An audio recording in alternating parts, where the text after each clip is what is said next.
মনটা যদি হইতো হাওয়া,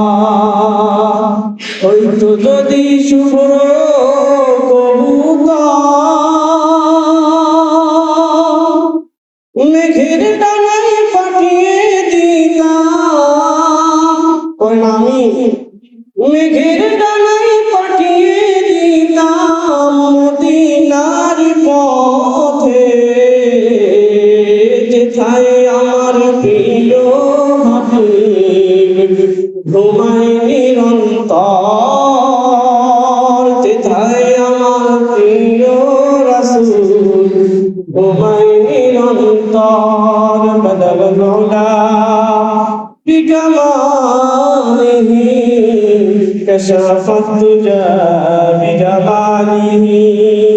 حسنت جميع خصاله صلوا عليه